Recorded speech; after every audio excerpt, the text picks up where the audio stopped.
Let me just acknowledge first, this is such a loser place to be in as a Bears fan.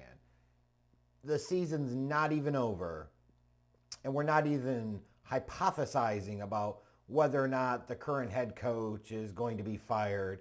Matt Eberflus was already fired in the season. It's the first time in Chicago Bears history that a head coach has been fired during the season.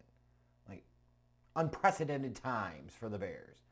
But what it has triggered, obviously, is a lot of discussion and a lot of debate around who are the top candidates, who's the ideal candidate, who should be, who will be the next head coach of the Chicago Bears.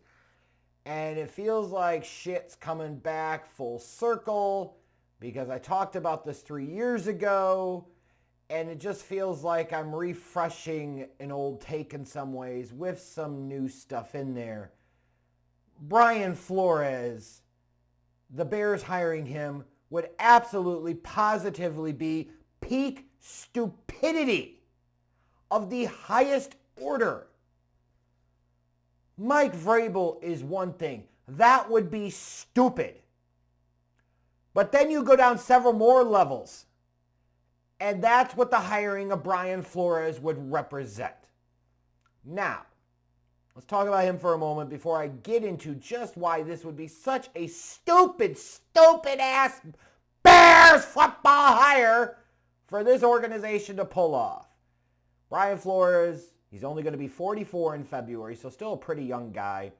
Current defensive coordinator of the Minnesota Vikings, a defense that's known for aggressively blitzing on early downs, really getting after the quarterback. That defense in Minnesota this year, a team that current state is 14-2. They're fourth in points allowed, second against the run, fourth in sacks, tops in the league in most interceptions. So at least you could say, unlike Matt Eberflus in his time as the Colts defensive coordinator, Brian Flores has put together at least a pretty good defensive unit in Minnesota in terms of performance. He's also got previous head coaching experience.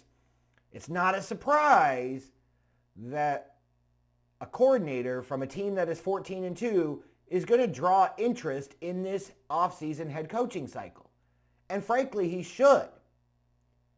Now, he ultimately failed in Miami at the end of the day.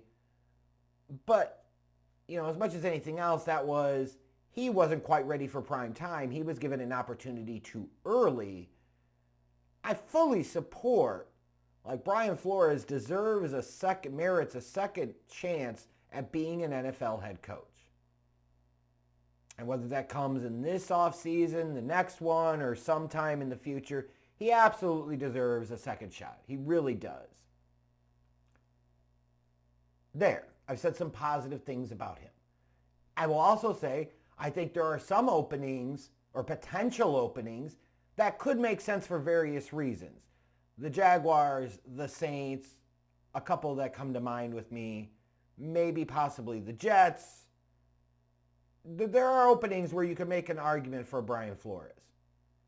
You can't make that fucking argument rationally or logically for the Chicago Bears.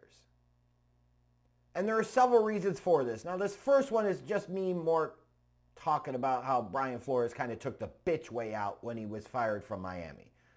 What happens? He gets hired by the Bears and he inevitably gets fired in 3 to 4 years because he was the wrong fucking hire. What's he going to do? Is he going to file another lawsuit? I'm sorry, I did a video about this back when he originally initiated that lawsuit of right cause, wrong champion. At the time, Eric Bieniemy, that makes sense. If he was filing a lawsuit saying, hey, what the fuck, I can't get a head coaching opportunity, legit questions. Jim Caldwell, yeah, he could have had it based off of age and race potentially, right? Even though from a head coaching standpoint, he already had 2 previous head coaching gigs. But to me, I look at this and I say, he didn't make the playoffs in 3 seasons, but it was everybody else's fault, and it was everybody out to get him. He was being discriminated against, yet when he got the Miami Dolphins head coaching job, he had never even been a defensive coordinator in New England. So he's getting hired and he skipped a level. He was a fucking skip level promotion, a skip level hire. What the fuck are we talking about here? Well, how the hell is that discrimination in any way, shape, or form? You're being discriminated against, but you were never a defensive coordinator in the NFL before Miami hired you, and you were only 37 years old. Just total bullshit to me. And to me, my opinion, specific to Brian Flores, it was a perfect representation of a bad leader that failed to take responsibility and accountability for his actions and ultimately his failures, and instead wanted to point the finger out and blame everybody fucking else. That might work if you're Bill Belichick. It does not work when you're Brian fucking Flores. Give me a fucking break here. But the more important shit is what I want to talk about now. First, why would any team want to continue picking fruit from the Bill Belichick coaching tree? When's the last one of the fruits from the Bill Belichick coaching tree that led their team to a Super Bowl? I'll wait. When's the last one of the coaching fruits from the Belichick tree won a Super Bowl as a head coach in the NFL? Again, I'll wait. And if we're really going to go there, if you were going to pluck somebody from the Bill Belichick coaching tree as a retread, why wouldn't it be Bill O'Brien, the current freaking Boston College head coach? Yes, I'm saying Bob. Bob over Flores, you're goddamn right. The hell are we talking about here? Bob actually made the playoffs in his time in Houston.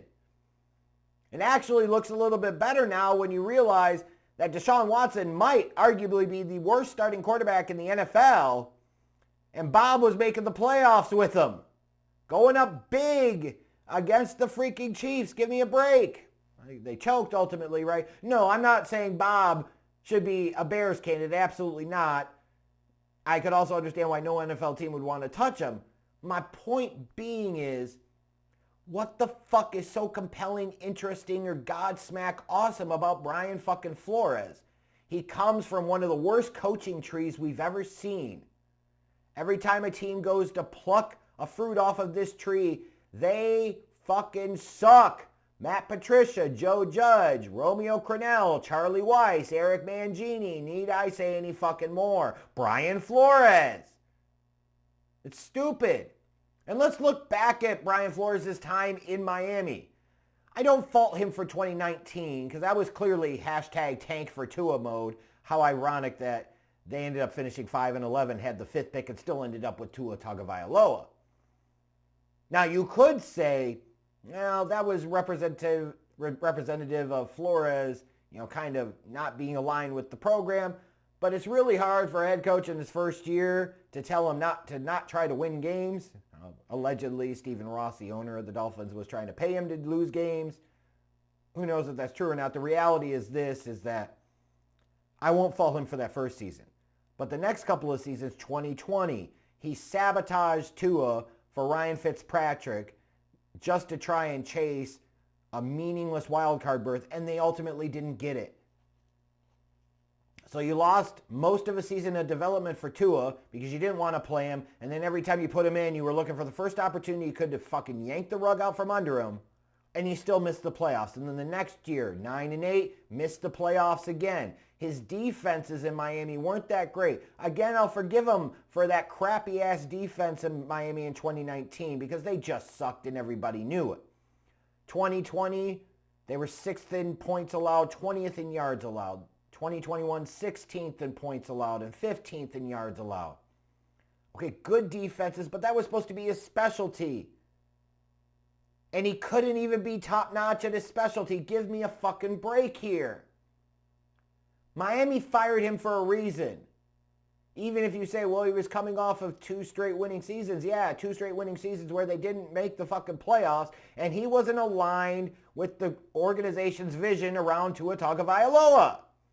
And you can say whatever you want about Tua, and be careful because Tuanon, which is Dolphins Twitter, they'll come at you. But fuck them, like Tua is not a high-end NFL quarterback, period. Don't like Tua all you want, that's fine. But the problem is you draw lessons from that experience with Flores in Miami, and now you extrapolate it to what that could mean for the Chicago Bears, and here's what it comes down to. If the priority is Caleb Williams, Brian Flores, of all the candidates you've heard discussed and talked about, is arguably the worst fucking possible choice for this job. Being buddies and teammates with Ryan Poles back in your college days at Boston College or whatever the fuck is not a legitimate line on a resume that should be a qualification that is used to potentially get you an NFL head coaching job. When you look back at Brian Flores' time in Miami, he went through 4 offensive coordinators in 3 seasons. Chad O'Shea, who exactly? Chan Gailey. That didn't go well, and Chan Gailey said, I don't want any more of this. And then in his last season in Miami, they had dual offensive coordinators. Brian Flores didn't know what the fuck he was doing. He didn't retain Ben Johnson, who was down there in Miami at the time when Brian Flores took over. And even if you remember, they had hired an offensive line coach, and they fired him like 4 days into camp. Like, you want to talk about building a culture and building a program. On the more important side of the ball, Brian Flores consistently fucking failed. I've already talked about how he horribly botched the relationship with and the management of Tua. How would that look with Caleb Williams?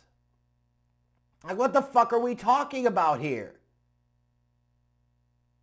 The number one priority for the Bears is hiring the coach that's going to get the most out of Caleb Williams. And we can all argue about who that is and who that isn't, but one thing we should all agree on, that certainly fucking isn't Brian Flores. What the fuck is wrong with you? And you say, well, people learn from their mistakes and they learn from the past. Yeah, are you willing to take that chance? This would be even more idiotic than when the Bears hired Matt Eberflus when the number one priority should have been developing Justin Fields. You look at the landscape of the NFC North now. You play in a division with 3 teams that are going to the playoffs led by 3 offensive-minded head coaches. So you want to buck the trend within your own division and say, well, beat them by bringing in another defensive-minded head coach after you fired the last defensive-minded head coach, who, by the way, was the worst head coach in your organization's history. Don't agree, argue with a fucking wall because you're wrong. Never mind the fact that the recent trend in the NFL overwhelmingly supports hiring offense-first head coaches because offense wins at the end of the fucking day. And those that don't learn from history are doomed to repeat it. It is insane to me that 3 years later, I feel the need to come back on here and do yet another video talking about why hiring Brian Flores would be a stupid fucking decision by the Chicago Bears. I'm even more astounded by 3 years later, they're actually dopey-ass Bears fans. I know a dumbass fan base, sure. But this level of stupid? There are people that are actually trying to talk themselves into being excited about the possibility of a Brian Flores hiring. What the fuck is wrong with you? You want to counter Kevin O'Connell and Dan Campbell and Matt LaFleur with Brian Flores? If the Bears end up hiring Brian Flores to be their next head coach, that is the type of move and the type of decision that certainly can and certainly should lead to all Bears fans strongly reconsidering their allegiance and support and their unrewarded, undeserved devotion to this third-rate, mediocre, shit-ass franchise. Fuck this shit. Brian Flores. How stupid.